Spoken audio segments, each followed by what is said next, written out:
اما بعد فاعوذ باللہ من الشیطان الرجیم بسم اللہ الرحمن الرحیم رب اشرح لی صدری ویسر لی امری واحلل عقدۃ من لسانی یفقہوا قولی اللہم ربنا الہمنا رشدنا واعذنا من شرور انفسنا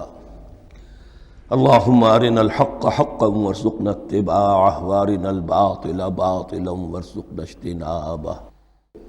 اب اگر وہ فطرت بس نہیں ہوئی اور عقل جو ہے وہ صحیح رخ پر کام کر رہی ہے تو ان دو حقائق تک وہ انسان خود پہنچ جائے گا، لیکن ان دونوں حقائق تک پہنچنے کے بعد اب وہ دست بستہ دعا کرے گا کہ اے رب اب مزید ہدایت تو مجھے عطا فرما۔ ایک تو یہ کہ میں کیا کروں کیا نہ کروں، میری عقل اس میں ٹھوکر کھا سکتی ہے،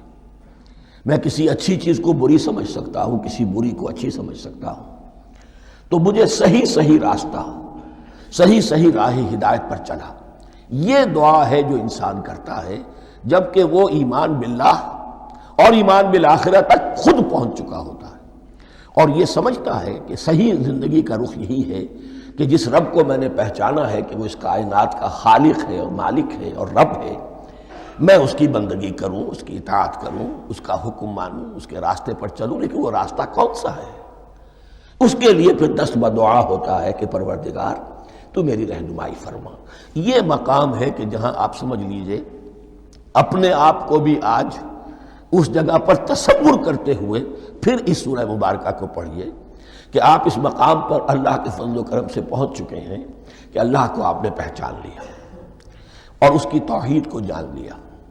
اس کی جملہ صفات کمال سے آپ واقف ہو گئے۔ آپ یہ بھی جان گئے کہ بڑھ کر اس کے حضور میں حاضر ہونا ہے اور وہ حساب کتاب لے گا۔ پھر آپ نے یہ عہد بھی کر لیا کہ اب زندگی گزارنی ہے اس رب کی بندگی میں، اسی کی فرما برداری میں۔ اب یہاں کھڑے ہو کر آپ پوچھتے ہیں کہ اللہ مجھے وہ تفصیلی ہدایت عطا فرما،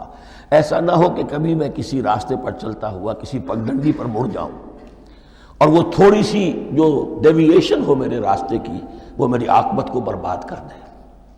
یک لحظہ غافل گشتم و صد سال راہم دور شد، اس لیے کہ ہوتا یہی ہے سیدھے راستے سے ذرا سی کوئی پگڈنڈی جو ہے تھوڑے سے اینگل پر نکلی ہے، لیکن جب چلتے جائیں گے آپ تو جتنا آگے بڑھیں گے اس پر، اس راہ صراط مستقیم سے آپ اتنے ہی زیادہ دور ہوتے چلے جائیں گے۔ یہ ہے قرآن مجید کی حکمت اور فلسفے کے اعتبار سے اس سورہ مبارکہ کا مقام۔ دین کی بات پھیلانا صدقہ جاریہ ہے، ثواب کی نیت سے ویڈیو کو شیئر ضرور کیجیے۔ جزاک اللہ۔